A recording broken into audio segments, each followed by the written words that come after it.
All right, good to go. All right, welcome. Good morning. Nice to see you. Welcome to our session. My name is Steve McWilliams. This is John O'Leary, Dr. John O'Leary. We're from Villanova University. We're happy to be here to talk about a program that we run. We started together, and it's called the Social Justice Documentary Film Program at Villanova. John and I got together several years back, and we had this idea of teaching a 6-credit class which would make documentary films about relevant social issues in Philadelphia, bring awareness to social problems, and shine a light on people making a positive difference in the society. So we've taken on a lot of different types of subjects along the way, and the idea is to immerse students not only in filmmaking but in the issue itself, and hopefully change the students as filmmakers, and then have an impact on the audience somehow by bringing awareness. And we've tackled issues of gun violence, disability, homelessness. So we have a list of films that we've done. We don't have a remote control that's working right now, so I'm going to turn it over to John. We're going to show you some clips from some films that we've done, and then tell you sort of about the issues. Our goal for you today is to encourage you to hopefully become filmmakers, and then share with you a couple of the challenges that we've had, and maybe help you shortcut some of the things that we had to learn the hard way.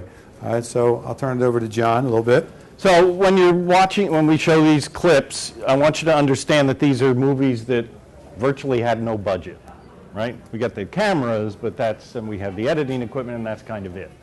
So this is movies really made by students who aren't much older than you are.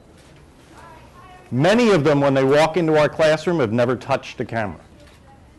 The student who this semester is our director, this is the second time she's taking the class. When she walked in last year to take the class the first day, she had never touched a camera. She didn't know anything about editing. And now she's the director of the film we're working on now. So that's the power of the digital age, that you can really be creators. This film we're going to look at, I'll show you a clip in a minute. It's really just about, after the film was finished and we screened it at Villanova University and people were happy, this film with, again, no budget was a finalist for the Student Academy Awards last year. And so up against movies with much bigger budgets, and certainly than our students had, but they were able to put it together. It's a lot of hard work, but you can do this. So I'm going to show you the opening of a film.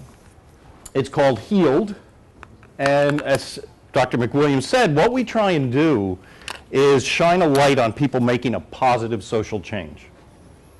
And so you'll see a couple of organizations featured here. One is called Covenant House, and what they do is they take in homeless youth. And you'll also see the SPCA here. And the SPCA's job is to take in animals in their shelter. And a woman started an organization where she kind of brought these two populations together in, I think, an interesting way. Is it working? It's working. There it is, right there, sitting on top. Oh, good. Okay. So if you want to talk a little bit more about this film specifically, anybody get the title Healed? Healed? Why the title Heel''D? Anybody get it before you've seen the film yet? Taught the dog to heal, and then they heal each other. Heal'D. And the idea is that the dogs heal the homeless youth, and the homeless youth heal the dogs. So that was and titles of our movies are always fun to do, and we always try to do something clever with the title. And we do something, I don't know if you can see at the beginning of the film, you'll see the graphic that we created.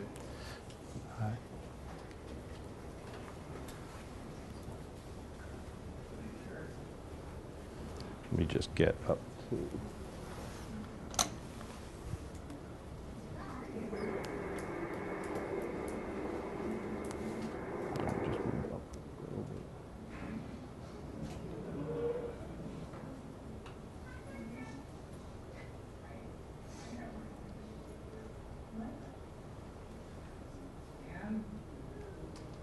just Okay. barely feed themselves, but they just feel as though that we can have the dog too.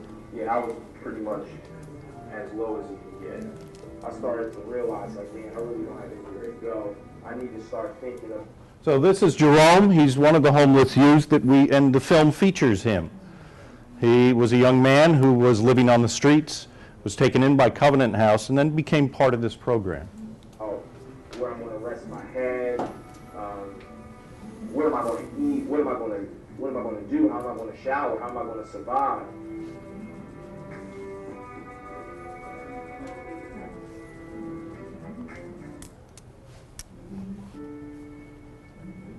They show up, we say hello, and we feed them, and we welcome them. We do not like to turn them away.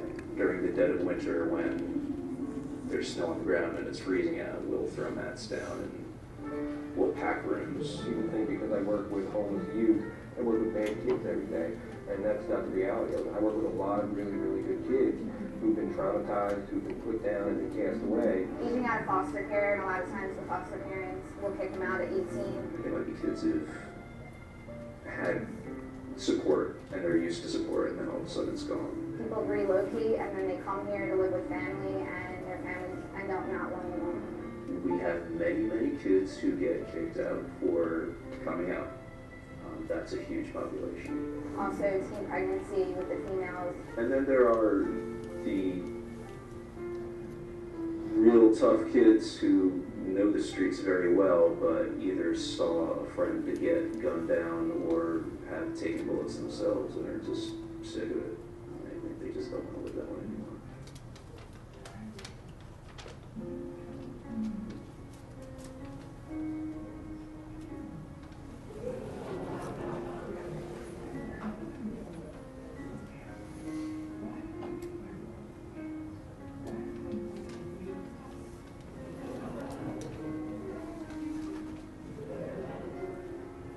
Okay, so you see there's a little introduction to both organizations. Can you turn the lights on, Steve? And you see that a lot of the techniques that we're using here are interviews. And with interviews, though, we don't just want talking heads all the time. They have to be there sometimes. They're people who are talking, right? But with interviews that you shoot, you always want what's called B-roll.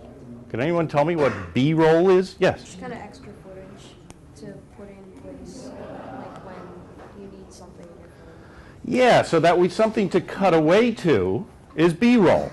So sometimes someone is talking about animals in the shelter, so you'll see animals in a shelter. When we can, we like to up that B-roll to something we call visual evidence. And that's where you actually see something happening. You can't always do that because when you're making a documentary, people are talking about something that happened in the past. Now, I said documentaries are hard work.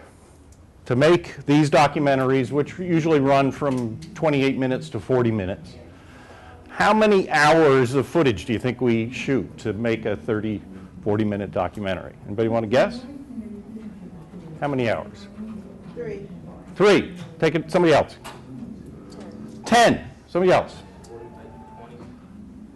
This one was 80 hours. Okay, the one we're shooting now, we're at 100 hours that we get down to 30 minutes. Does that sound crazy? That means you have to spend a lot of time watching footage. We come back from a shoot, we look at the footage, maybe it's a 2-hour interview, and the first thing we try and do is maybe get that down to 20 minutes. So you got to say, this will never make the film, this will never make the film, this will never make the film. And eventually, if you're organized enough, you can cut that down to 30 or 40 minutes.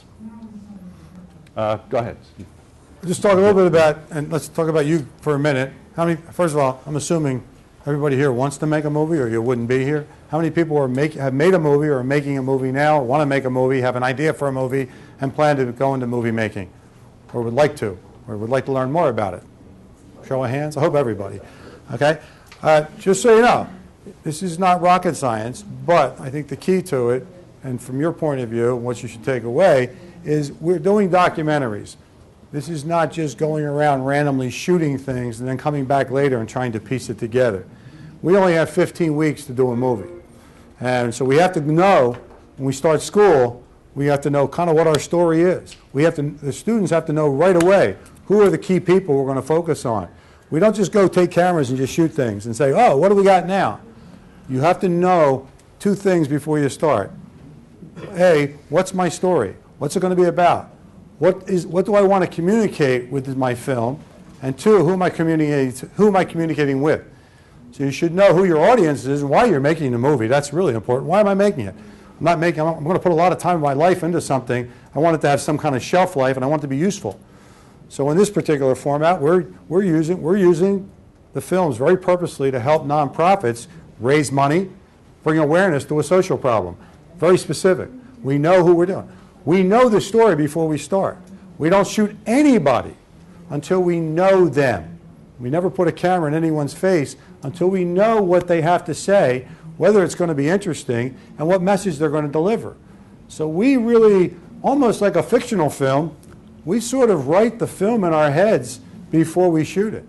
We don't just, and a lot of times we do get stuff randomly and we put it in. But most of the time we shoot purposefully. We know everybody we interviewed, we kind of know what they're going to say before we shoot them.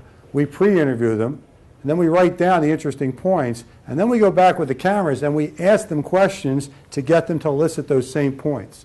And then we find those points and where we're going to put them in our story. At the beginning, in the introduction, in the problem phase, which is Act 2, or the last part, the resolution. So we break our film into 3 parts, and we actually storyboard it. So and we tell our students, you are storytellers. Yes, this is a documentary, but it's not real life. It takes as its subject matter real life, so it's different in that way from something that's scripted, a fictional narrative piece. But it is storytelling. We want a strong beginning, middle, and end. The students put up in our classroom cards, right? Here's what's going to be in Act 1, here's what's going to be in Act 2, here's what's going to be in Act 3. And then we know, you know what, we need something here. There's a hole here. There's something missing, right? And so it is storytelling. And no, people say, well, you're making a documentary, it should be objective. Baloney. Nothing's objective.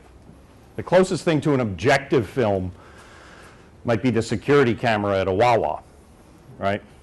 But everything else, anytime you point the camera at someone or something, you're pointing it away from something else. This is a decision-based medium. What's great about this digital age, though, is you get to make those decisions. You have the power to do that. Okay, I want to show another clip here.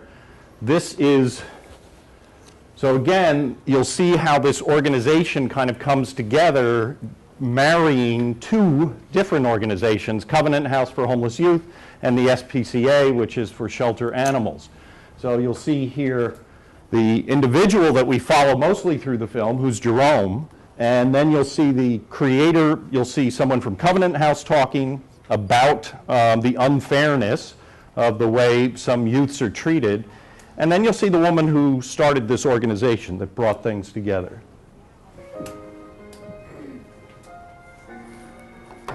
The playing field isn't even at all. Folks need a break. Folks need a little help.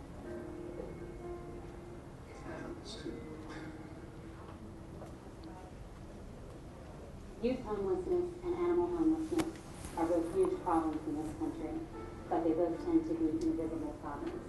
And what Hanticar is trying to do is bring both of those problems out into the light, make people notice that there are millions of homeless animals and millions of homeless young people. Once we're able to get one of our youth into an internship, work with them closely, and Jerome is one of those young men that I've worked with closely. He has so much potential. I'm not sure he realizes how much potential he has.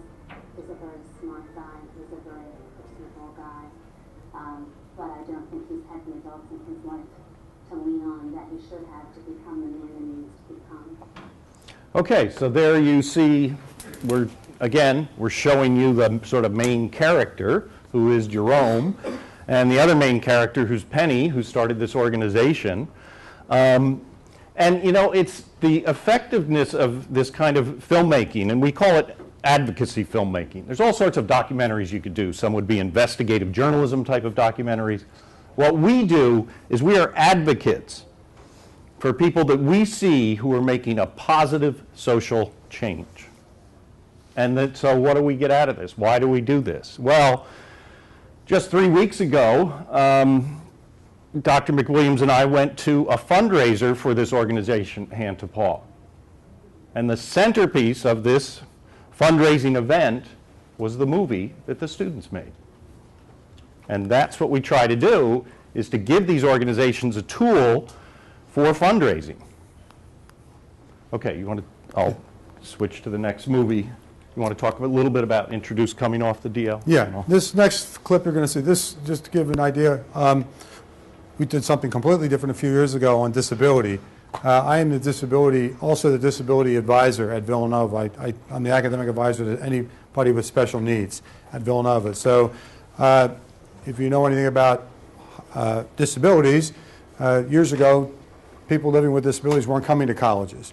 Well, now they are mainstreamed in public schools now, so we're getting a lot more students coming to Villanova in wheelchairs, have visual impairments, have hearing impairments. And the school really wasn't set up for it. All of a sudden, we had a huge influx of really complicated disabilities. And the biggest issue was, yes, they had access. Legally, we had to take them, but guess what? Once they got there, socially, they were isolated. So as their advisor, I noticed that the community was not welcoming to anybody living with a disability. These students on Saturday night would stay in their room while everybody else was going out to a party. Sorry. If you were in a wheelchair, people, to befriend you, would have to really go out of their way. And what was happening was most people were polite, but the students were really lonely and really, really felt out of place. So I said to John one day, we had two interesting students you're going to see in the movie. One was Frank Kenevi, who was the manager, who's got cerebral palsy. He doesn't speak.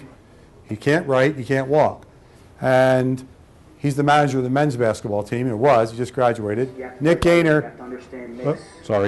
Nick Gaynor was the manager of the female team. And I wanted to get a message out to the community. I only started with the idea, I want to get a message to the Villanova community that these students are on campus and they're really isolated from the rest of the population. But the connection was basketball. Villanova is a basketball factory, and basketball is God at Villanova. So I said, what better way to give people a message about disability than combining it with basketball? So we made a film about two guys who sucked the audience in about basketball, and then we made a point. All right? Sorry. You got it? I'm going to do the story of the couple. Okay, cool. So here it is. So these are the two managers, and I'll tell you a little bit more about the movie, because the movie was super successful, and it exceeded our expectations. So I just want to show you this clip where the father of one of these students with cerebral palsy talks about what it's like, what that is like. And so you'll see, as he's talking, we interviewed him, he's a talking head, but you'll see we used pictures to be B-roll for what he says. To ourselves, we're not going to answer the question of what.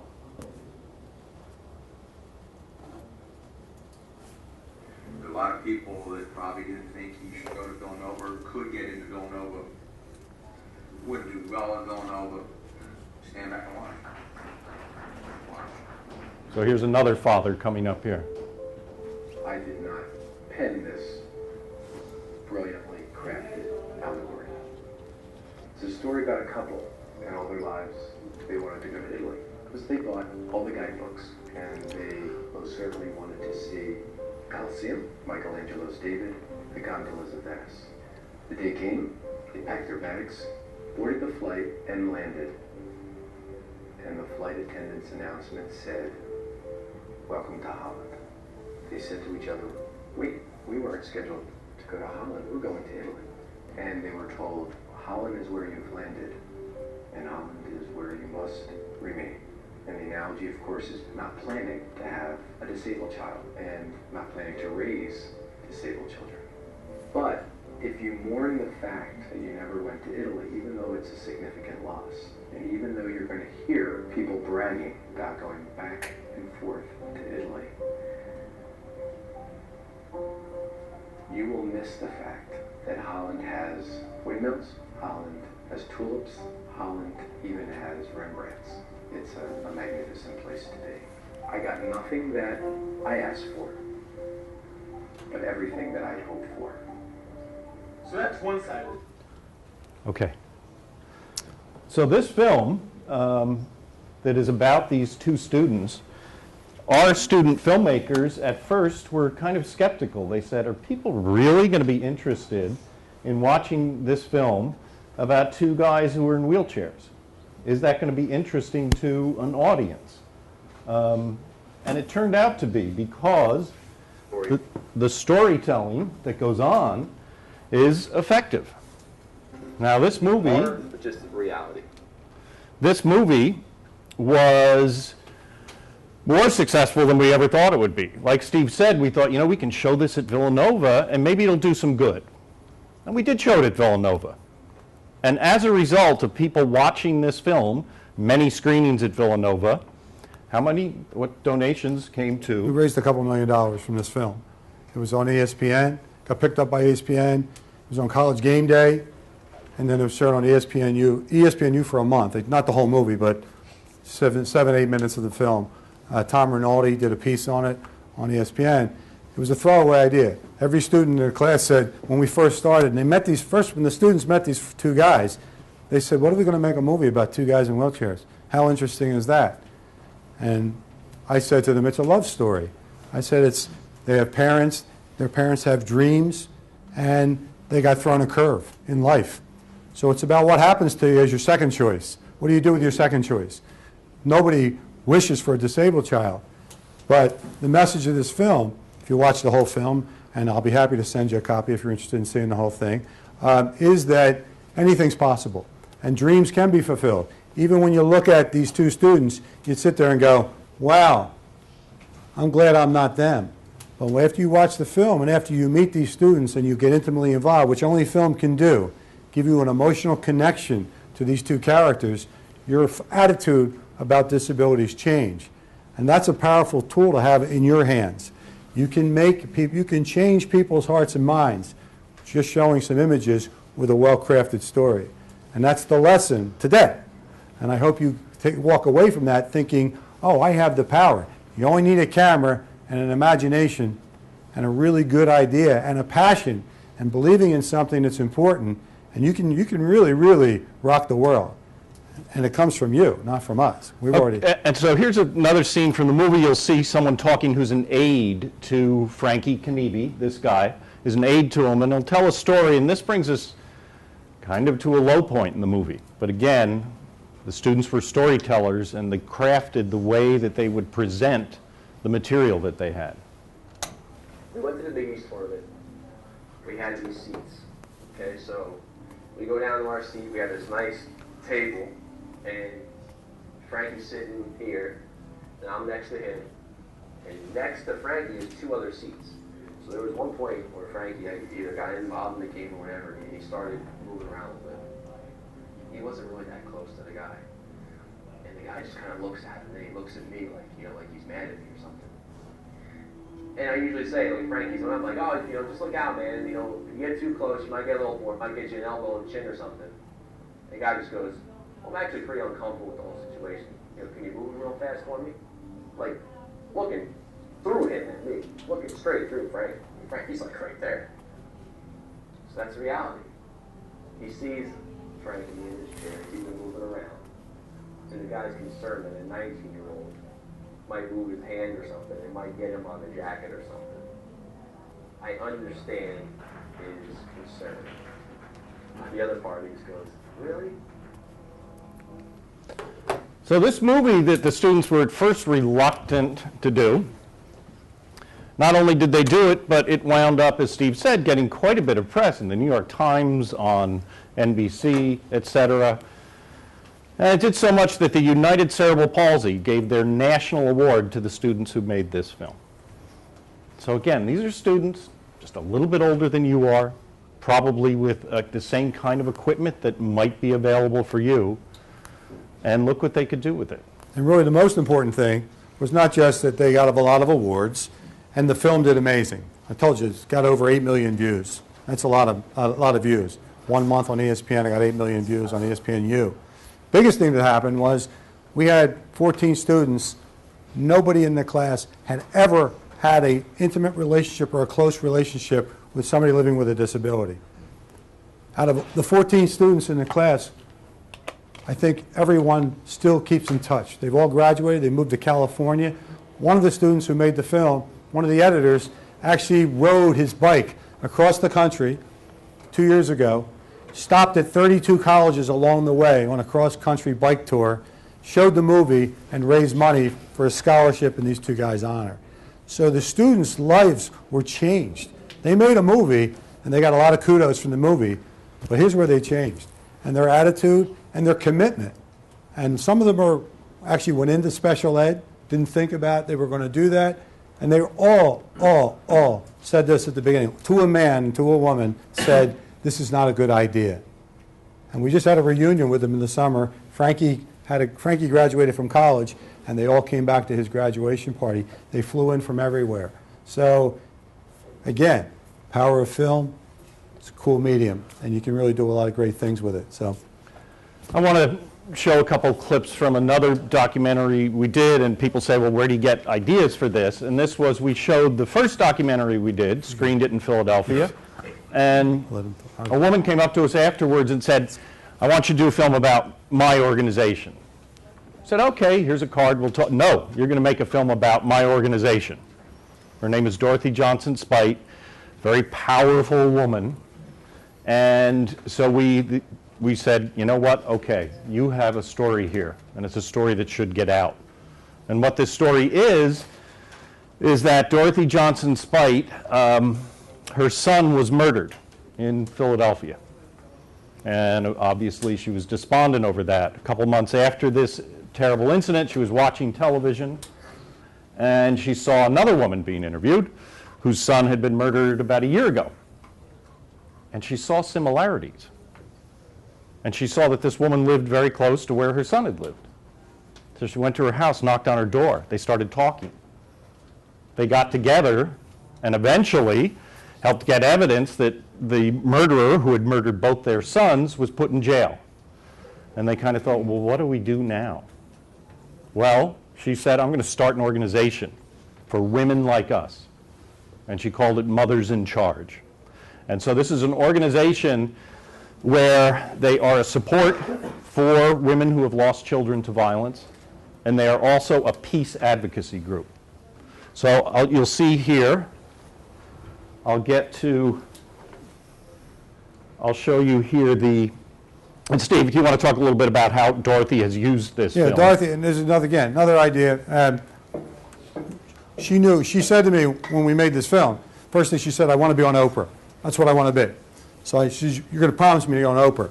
So she just was on Oprah. She was on the OWN network with this movie not too long ago. We're making another movie with her now. She has another program in Riverside Prison. It's a life skills program. So we're actually trying to raise some money to do that. Some of my ex-students who have graduated or are working in the film business now, they're going to get together and try to produce the film with us for her. But she basically took this film around the country. She opened up other chapters of Mothers in Charge in Atlanta, Fort Lauderdale, Atlantic City, Buffalo, New York. So she took it to all over the country, showed it, and mobilized women in all these other cities to start the same organization. And the catalyst was our film. Again, all of our students, none of our students, they were from all over the country, had never been to North Philadelphia, had no idea of what was going on. So not only did we make a film, we took 15 students and we changed their minds and brought them to a world that they had no idea existed, and they've changed their outlook on a social problem. And that to me is the most important part of what we do. I love making movies, but I really like changing people's attitudes and making them more aware of their fellow human beings and the problems associated with living on this planet. So these are the two women here. This is Dorothy Johnson Spite, right, and Ruth Donnelly, and you'll see how they came together.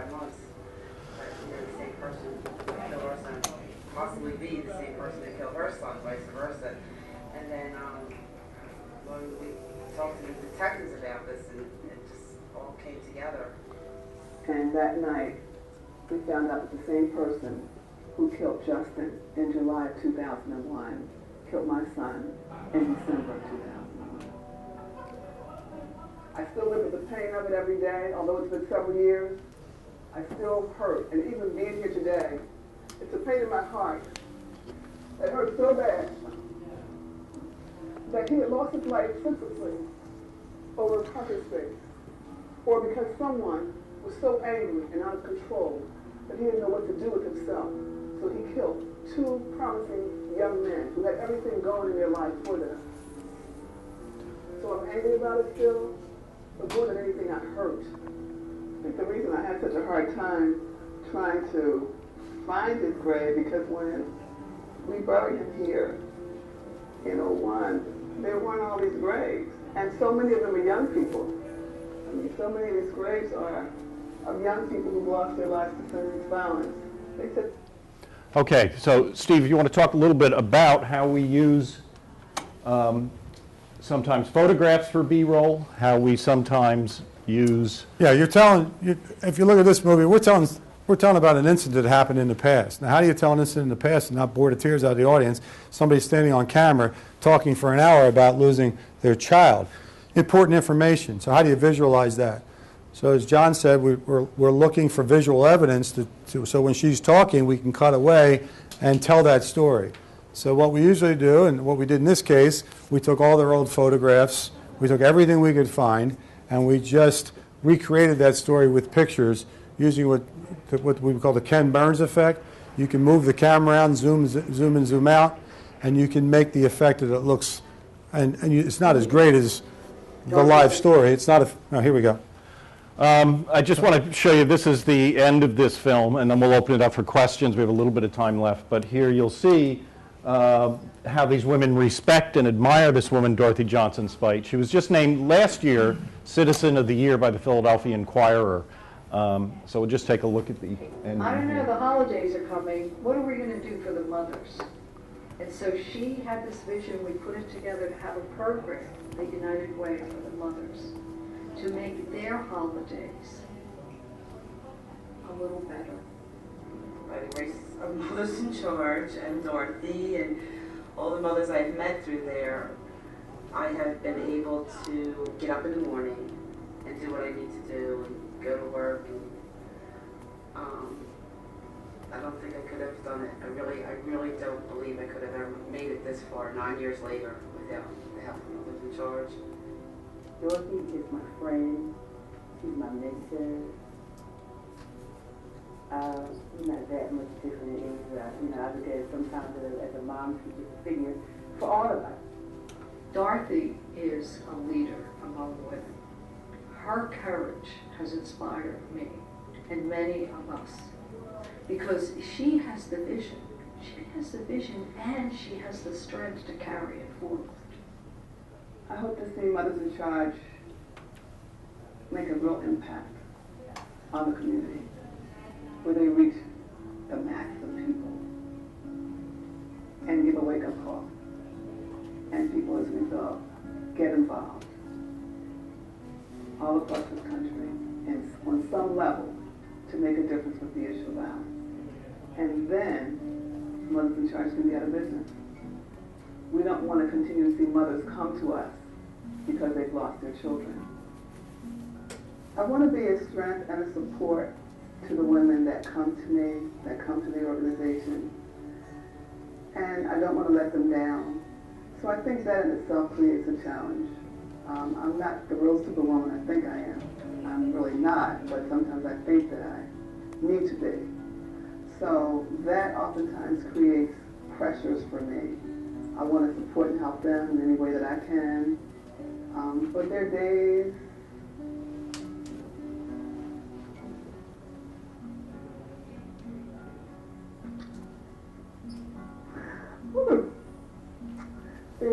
that I miss my son so much. And that it's hard for me to be his strength because I'm so weak and missing him and hurting because of his death.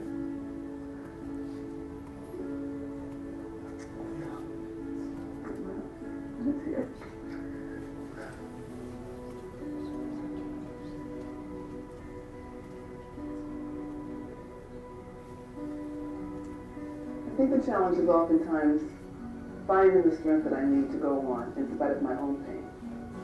Finding the strength that I need to be strong for so many of the women that are coming to me that are broken in spirit, emotionally, in every way you can think of because they had to bury their son or daughter. I miss my son every day, and it still hurts me a lot. But I feel part of me just feels that I need to lose the strength in order to keep them going and keep them motivated.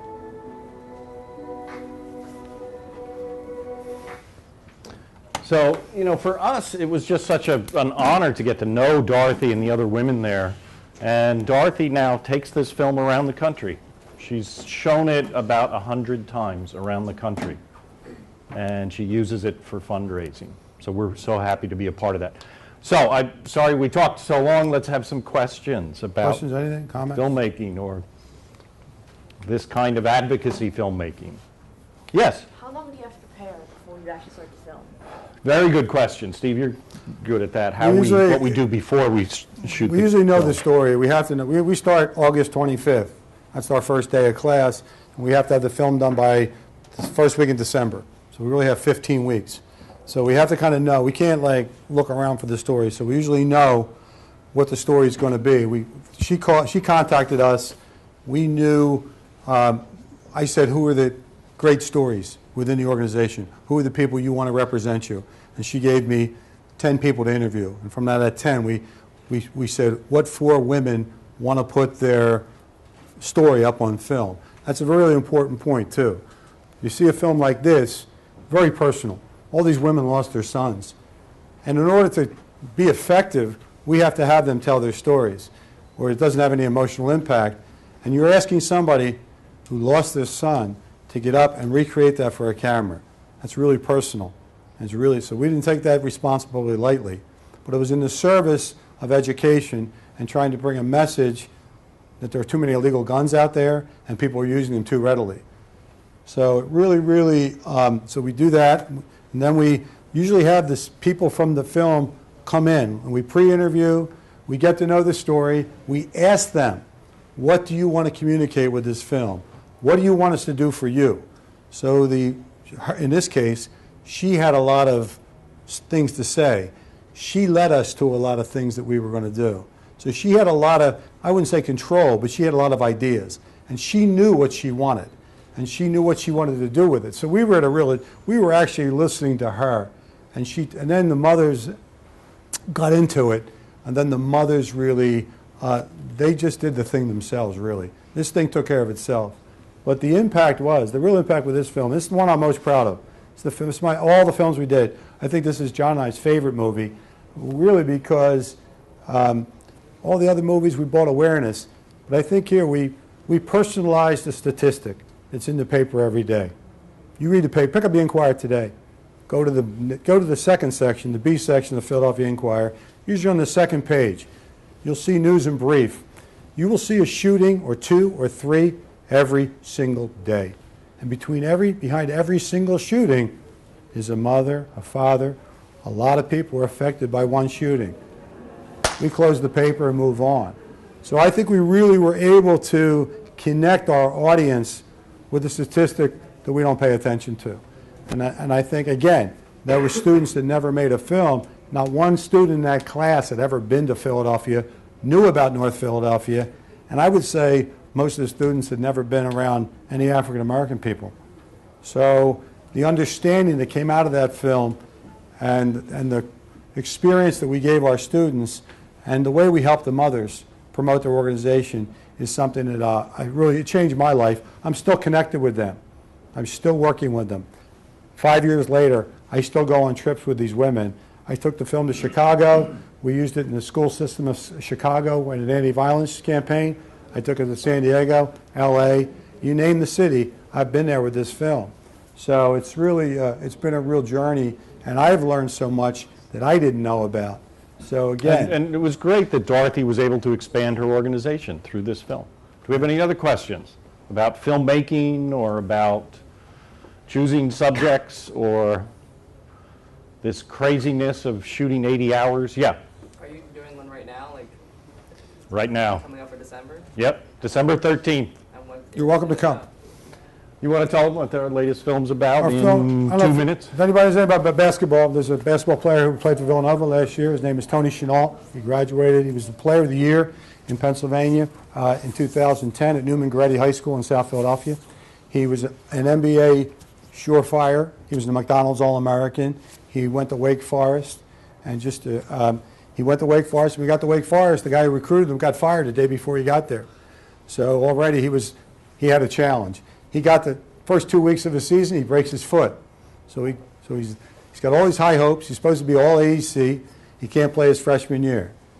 Sophomore year, his mother gets real ill, and his mother lives in Olney. He has to transfer back to Villanova to take care of his mother. While he transfers back, while he's waiting for a hardship waiver, his brother is shot in North Philadelphia, and his brother's killed. So this guy's life went on a downward spiral. His NBA dream, which all he ever thought about his whole life, was to get to the NBA, and all of a sudden that dream fell apart. Now he's 21 years old. What do I do now? What he does is he focused after his mother died and his brother died. He focused on getting his education. He took our class. He's now a filmmaker. He's making films very similar to this one on violence and peace advocacy.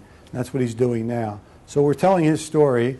We have lots of NBA Hall of Famers. We have Larry Brown is in the film, Jay Billis from ESPN. So it's a great story about don't put all your eggs in the basketball basket.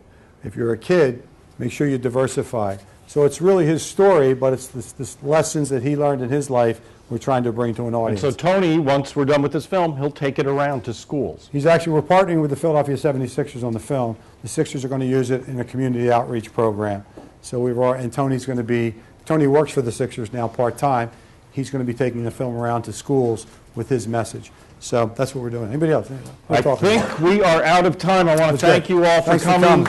Teachers, I do have a brochure for you.